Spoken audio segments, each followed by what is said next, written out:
Every week I volunteer at the local park picking up litter. While cleaning up the trash, I noticed something odd in the corner of my eye.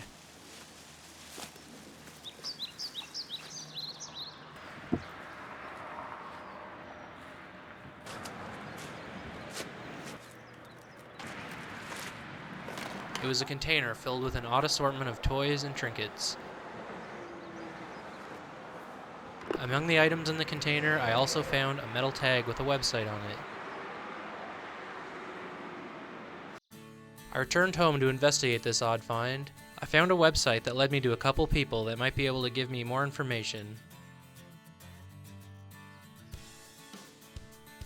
Meet Evan and Joe. They're geocachers.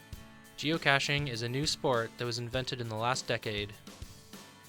Geocaching, to me, I guess the best way to describe it, it's a high-tech treasure hunt using GPS technology. So the old hide-and-seek game for modern day. And it's not odd for me to be driving down the road on a regular day and seeing at least 2 to 3 geocachers out there finding one at that particular point in time. If you're a geocacher, you know what is happening, but if you're not, you don't really notice it. But I see it a lot around here. The game requires the use of a GPS system. By using this technology, players can track the location of geocaches in their cities, towns, and other various areas using coordinates from the cache's owner. And after a little bit of searching, players find a hidden container. The contents of a geocache can be toys, trinkets, and other cool stuff to trade with, but at the very least, it should contain a logbook for players to write their usernames in and to let others know that they have found that particular cache. Another cool part of the game are trackable items. These objects contain a set of trackable numbers so the geocacher who placed them can follow its progress from geocache to geocache. So I picked this one up, Ottawa zone. So it's going to get about 300-400 kilometers on it, and hopefully it'll keep going and go for a long time. The reason I'm covering the trackable numbers so you don't see it on television is we don't want people to do fake logs on it. There are various types of geocaches as well.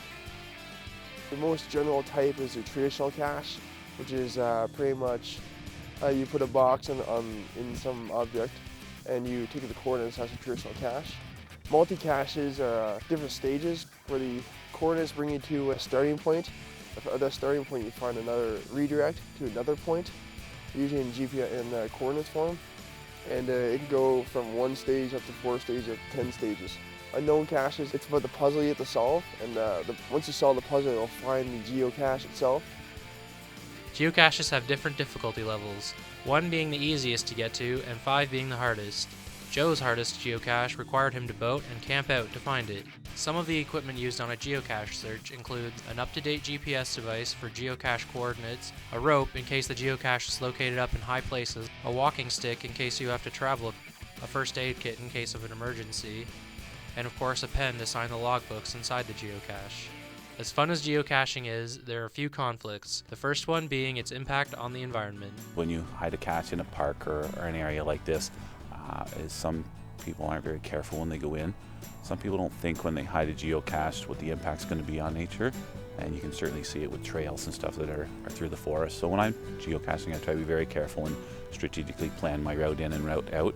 Non-geocachers will sometimes find the cache and then inform the police of a potential threat. The only thing that we ask geocachers when they use these is to put a nice great big label on them, so when the police get called when this is found by accident, again, they know exactly what it is. It's labeled well. I've labeled the name of it, and I even went as far as put my personal telephone number on it, so anybody has a concern, they can call me directly. If the OPP or the local police aren't aware of geocaching, some of them are, they will pull you over and suspect you're doing something suspicious. And it's a good thing to be educated on, especially if you're a police officer. As far as buying geocaching equipment goes, Evan has you covered. Well, the business I have has been up and running for about a year now. It's called Cache Me If You Can, Geocaching Supplies. I distribute Groundspeak merchandise, which comes from the geocaching.com website, as well as I also hand make clothing, containers, anything geocache related. That's what I sell, and there's about 12 to 15 people who do it in Canada, so I'm the only one in the area. The idea of geocaching appeals to different people for different reasons. Feels makes an outdoorsy type. I like to get out. I like to mountain bike, and I love looking for something for me to do with my daughter. And that's why it appeals to me. And I can go out with some friends of mine too, and find some harder ones. So just challenging as well. I also go outside with my pup by myself. It helps me explore new areas of towns that I've never been to.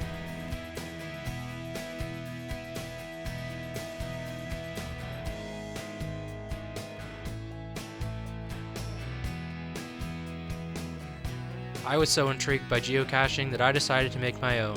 Hopefully someone will stumble upon it and discover geocaching for themselves. If you want to start geocaching, check out geocaching.com and make an account.